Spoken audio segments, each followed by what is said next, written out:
Chers élèves, bonjour. On se rencontre dans une nouvelle vidéo et un nouveau test de lecture. Aujourd'hui, on va analyser le grand chapitre, le chapitre 13. Si vous êtes prêts, on commence.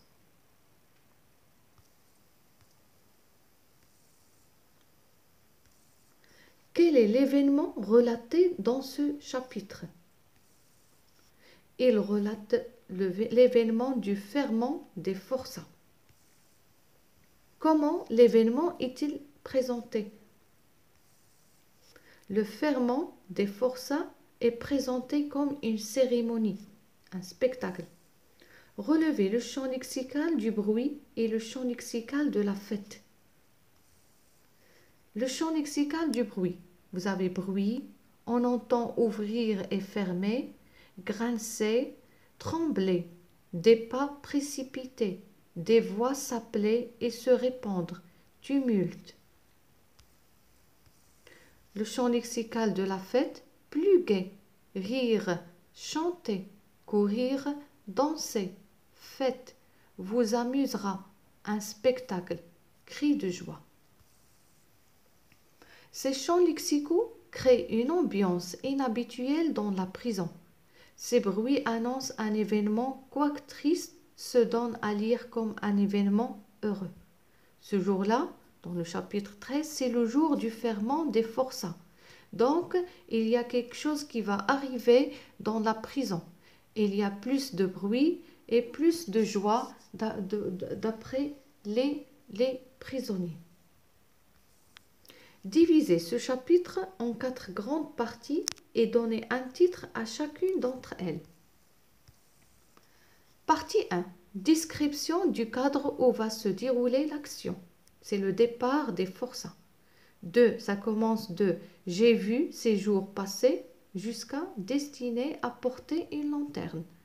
Deuxième partie, les préparatifs au départ de forçats.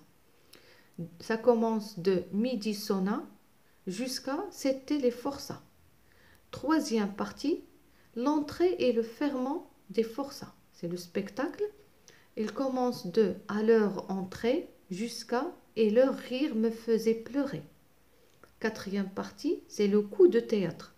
Les rôles sont inversés. Le narrateur qui était spectateur devient acteur. De tout, et ça commence de tout à coup jusqu'à je tombais évanoui. Quelle ambiance régnait à ce moment-là dans la prison?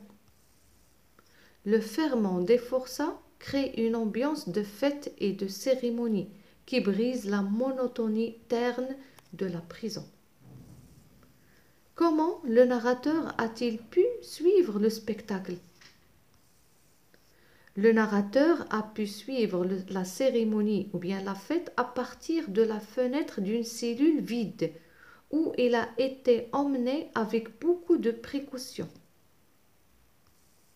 Quelle impression se dégage de la description de la cour de la prison? Une impression de malaise se dégage de la description de la prison et le départ des forçats. L'humain se trouve réduit à des yeux et à des voix. Les humains sont mélangés et confondus avec le béton et le fer.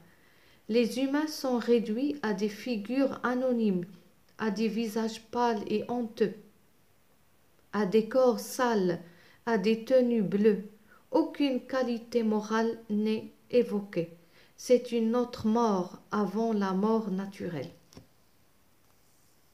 Comment s'organise la description du ferment des forçats? La description évolue en vision panoramique. Relevez les étapes des préparatifs au ferment des forçats. D'abord l'entrée de la charrette, puis les applaudissements des spectateurs, les spectateurs sont les prisonniers, le dépôt des chaînes, puis le dépôt des vêtements. Relevez les étapes du spectacle du ferment des forçats.